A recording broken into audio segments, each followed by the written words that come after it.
Hello everyone, আমরা চলতরিত অধ্যায়ের এই সমস্যার সমাধান নিয়ে আজকে হাজির হয়েছি।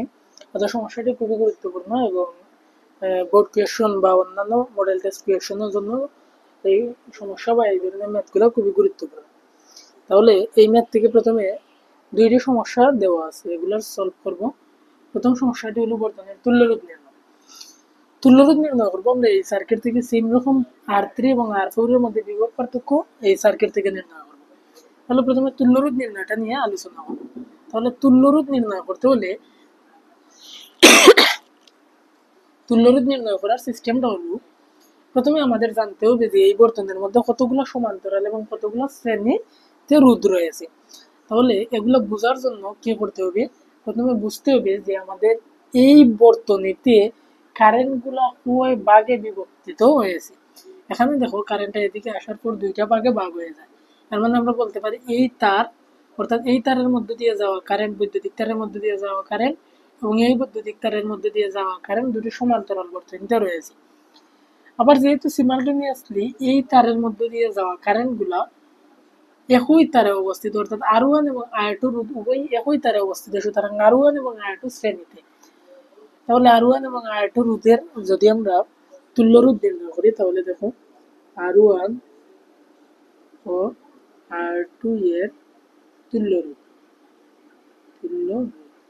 তুল্য রোধের জন্য সবচেয়ে গুরুত্বপূর্ণ বিষয় এরা কি শ্রেণীতে নাকি সমান্তরালে আছে। তাহলে আমি তার ব্র্যাকেটে শ্রেণী লিখলাম যাতে বোঝা যায় এরা শ্রেণী বর্তনীতে আছে। শ্রেণী বর্তনীতে তুল্য রোধ নির্ণয় করার সিস্টেমটা কি, RS অর্থাৎ সিরিয়াল কম্বিনেশন, RS সমান R1 প্লাস R2। R1 এবং R2 রোধ উভয়ই কি আছে শ্রেণী বর্তনীতে। তাহলে R1 রোধের ভ্যালুটা কত 4 এবং R2 রোধের ভ্যালুটা কত 6। তাহলে আমরা অ্যাড করলে পাবো 10 ওহম, অর্থাৎ R1 এবং R2 রোধ মিলে 10 ওহম মানের একটা রোধ তৈরি করবে। তারপর যে 10 ওহম মানের রোধ তৈরি করলো R1 এবং R2 মিলে, এটা R4 এর সাথে সমান্তরাল সংযোগে থাকবে। কার সাথে?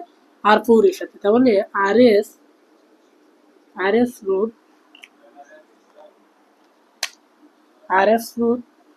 এবং R4 রোধ রোধের তুল্য রোধ। তাহলে তুল্য রোধ নির্ণয় করবো তারা কোন ধরনের বর্তনীতে আছে, সমান্তরাল সংযোগে। তারা আছে সমান্তরাল সংযোগে। তাহলে সমান্তরাল সংযোগে তুল্য রোধ নির্ণয়ের সিস্টেমটা কি বা সূত্রটা কি, আমরা বলতে পারি তার সূত্রটি হলো 1/RP অর্থাৎ parallel combination 1/RS plus 1/R4। তাহলে যদি ক্যালকুলেশনটা করি আমরা, তাহলে দেখো 1/RS, RS এর ভ্যালুটা কত পেয়েছি আমরা 10, RS এর ভ্যালুটা 10, RP এখানে R4 এর ভ্যালুটা কত আছে 10 আছে, এই যে 10 দেওয়া আছে। তাহলে ক্যালকুলেশন করলে কয়টা 10 হলো 1/10, দুটি 1/10, 2 দ্বারা 10 কে ভাগ করলে কি হয়ে যাবে 5। তাহলে 1/RP সমান যদি 1/5 হয়, তাহলে RP সমান, এটা আমরা বুঝতে পারতেছি RP সমান কি হবে, শুধু 5 হবে। তাহলে কি আমাদের তুল্য রোধ নির্ণয় শেষ? না, আমরা কি করলাম R1 এবং R2 উভয় শ্রেণী বর্তনীতে ছিল, তাদের তুল্য রোধ নির্ণয় করেছে কত 10 ওহম, অর্থাৎ ওই দুইটি রোধ মিলে 10 ওহম তুল্য রোধ তৈরি করেছে। এই 10 ওহম রোধটি R4 এর সাথে সমান্তরাল সংযোগে আছে, তাদের তুল্য রোধ কত 5 ওহম। তাহলে আমাদের আরেকটি রোধ রয়ে গেল, যে রোধটি অবশিষ্ট রইল এই এক্সেপশনাল রোধটি, দেখো বাকি তিনটি রোধ মিলে যে রোধটি তৈরি করবে তাদের সাথে একই তার এ সংযুক্ত থাকবে, অর্থাৎ এটা কি হবে আরপি রোধের সাথে শ্রেণী সংযোগে থাকবে। তাহলে আমরা বলতে পারি না আরপি ও R3 শ্রেণী সংযোগে। কোন ধরনের সংযোগে থাকবে? শ্রেণী সংযোগে। তাহলে শ্রেণী সংযোগে কি নির্ণয় করবো, তাদের তুল্য রোধ। আর এই তুল্য রোধ যে নির্ণয় করবো, আমাদের কি আর কোনো রোধ অবশিষ্ট থাকবে না। অর্থাৎ আমাদের এই তুল্য রোধটি হলো সম্পূর্ণ বর্তনের তুল্য রোধ। তাহলে যেহেতু শ্রেণী সংযোগে আছে, তাহলে আবার কি হবে RS এর সূত্র, RS সমান RP প্লাস R3। তাহলে RP এর ভ্যালু কত 5 এবং R3 এর ভ্যালু কত 5। তাহলে 5 প্লাস 5 আমাদের তুল্য রোধ কত হলো 10 ওহম। অর্থাৎ আমাদের প্রথম অংশের সমস্যার সমাধানটি করা শেষ। কি বলছিল আমাদের, বর্তনের তুল্য রোধ নির্ণয় করার জন্য, এটা কিন্তু অলরেডি শেষ। বর্তনীর তুল্য রোধ নির্ণয় করা শেষ। এখন আমরা 2 নং যে সমস্যাটি আছে, সমস্যাটি R3 এবং R4 এর বিভব পার্থক্য নির্ণয়, এই সমস্যাটি সমাধান করব। এই সমস্যার সমাধান করার জন্য কিন্তু আমাদের তুল্য রোধ প্রয়োজন হবে, আর এটা মনে রাখতে হবে। তাহলে আমাদের সম্পূর্ণ বর্তনের তুল্য রোধটি কত? সম্পূর্ণ বর্তনের তুল্য রোধ হলো 10 ওহম। এখন কি করব? সম্পূর্ণ বর্তনের তুল্য রোধ ব্যবহার করে প্রথমে আমরা সম্পূর্ণ বর্তনে কারেন্ট বা তড়িৎ প্রবাহ নির্ণয় করার চেষ্টা করব। তাহলে দেখো কি নির্ণয় করবো? আমরা সম্পূর্ণ বর্তনের তড়িৎ প্রবাহ, আমরা সম্পূর্ণ বর্তনের তড়িৎ প্রবাহ নির্ণয় করব। সম্পূর্ণ বর্তনের তড়িৎ প্রবাহ, তাহলে সম্পূর্ণ বর্তনের তড়িৎ প্রবাহটা কি দ্বারা ইন্ডিকেট করে? আই দ্বারা। তাহলে কারেন্ট ইলেকট্রিসিটিটা কিভাবে নির্ণয় করি আমরা? বি বাই আর বা ই বাই আর। তাহলে ই বাই আর, আর কিন্তু আমরা জানি অলরেডি, আমরা নির্ণয় করেছি। আর মানে তুল্য রোধ, আর ই মানে কি? তড়িৎ চালক শক্তি বা বিভব পার্থক্য, যেটা উপরে দেওয়া আছে 15, এবং আর এর ভ্যালুটি কত নির্ণয় করেছি আমরা? 10। তাহলে আনসারটি কত হবে? 15/10 মানে 1.5। কি দাঁড়ালো আমাদের? আনসারটি হলো 1.5। তাহলে দেখো আমাদের অলরেডি কি সম্পূর্ণ বর্তনের তড়িৎ প্রবাহ নির্ণয় করা শেষ। যেহেতু সম্পূর্ণ বর্তনের তাহলে আমাদের কি সম্পূর্ণ বর্তনের তড়িৎ প্রবাহ নির্ণয় করাটি শেষ। এটা কত বেরিয়েছে? 1.5 এম্পিয়ার। সম্পূর্ণ বর্তনের তড়িৎ প্রবাহ নির্ণয় শেষ হওয়ার পর আমরা কি নির্ণয় করব? R3 এবং R4 এর বিভব পার্থক্য। তাহলে প্রথমে আমরা R3 এর বিভব পার্থক্যটি নির্ণয় করব। এখন R3 এর কেন বিভব পার্থক্য আগে নির্ণয় করবো? এটা সবচেয়ে সহজ হবে, কারণ কি? দেখো বর্তনীতে 2 ভাগে বিভক্ত হয়ে বিদ্যুৎ প্রবাহগুলো সি পয়েন্টে এসে একীভূত বা ইউনিয়ন গঠন করতেছে, যার ফলে R3 এর মধ্য দিয়ে সম্পূর্ণ বর্তনীর তড়িৎ প্রবাহই R3 এর মধ্য দিয়ে প্রবাহিত হবে। তাহলে R3 রোধের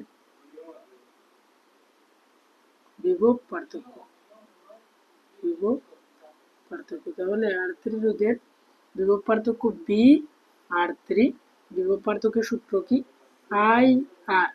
তাহলে আই মানে কি? সম্পূর্ণ বর্তনের তড়িৎ প্রবাহ, যেটা আমরা 1.5 পেয়েছি আনসারটা, এবং আর, আর মানে R3 রোধের কত ওহম আছে? R3 রোধটি আমাদের আছে 5 ওহম। তাহলে ক্যালকুলেশন করলে কি দাঁড়াবে? 7.5 ভোল্ট। ক্লিয়ার? এটা R3 রোধের বিভব পার্থক্য আমাদের শেষ। এখন সম্পূর্ণ বর্তনের তড়িৎ প্রবাহ, আশা করি এটা বুঝতে পেরেছো। সম্পূর্ণ বর্তনের তড়িৎ প্রবাহটা আমরা মুছে দিই, আর এখানে কি নির্ণয় করব? R3 রোধের যেহেতু তড়িৎ প্রবাহ নির্ণয় করা শেষ, আর সাথে সাথে আমরা বিভব পার্থক্য নির্ণয় করে ফেলছি। এখন R4 নিয়ে কাজ করব। তাহলে দেখো এখানে বেজালটা কি? R4 রোধের মধ্য দিয়ে যে কারেন্টটি প্রবাহিত হয়েছে, এটি এ বিন্দুতে এসে দুইটি ভাগে ভাগ হয়ে গেছে। একটি R4 এর মধ্য দিয়ে, অন্যটি R1 এবং R2 রোধের মধ্য দিয়ে প্রবাহিত হয়েছে। তাহলে এই দুইটি রোধকে আমরা একত্রিত করলে R1 এবং R2 মিলে কি তৈরি করবে?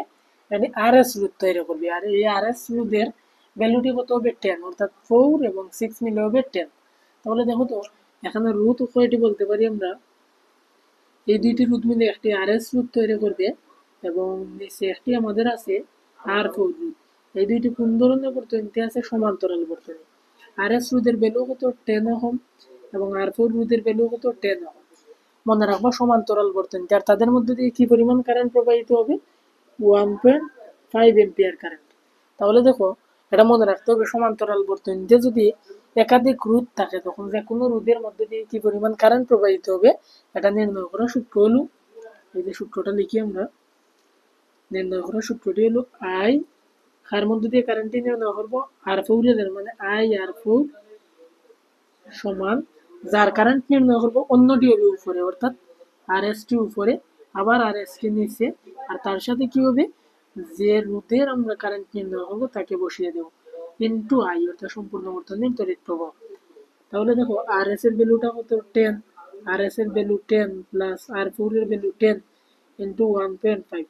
তাহলে উপরে 10 আর নিচে 20, 10/20 মানে হাফ, অর্থাৎ এখানে হাফ আছে, 1.5 ইন্টু হাফ সমান কি হবে? 0.75 এম্পিয়ার। অর্থাৎ এখান থেকে কি নির্ণয় করলাম আমরা? আই আর4, অর্থাৎ R4 রোধের মধ্য দিয়ে কি পরিমাণ তড়িৎ প্রবাহিত হবে। তাহলে এটা তো আশা করি বুঝতে পেরেছো। তাহলে আমরা এটা মুছে দিই, শুধু বিভব পার্থক্যের অংশটা হচ্ছে, এটা নিচেও করা যাবে চাইলে। আচ্ছা এখানে করে নিই, তাহলে সহজ হবে আমাদের। I4 যেহেতু নির্ণয় করে ফেলছি, তাহলে তার বিভব পার্থক্য অর্থাৎ BR4 নির্ণয় করি। তাহলে ভোল্টেজ নির্ণয়ের সূত্র কি? আই এর ভ্যালুটি কত দেওয়া আছে?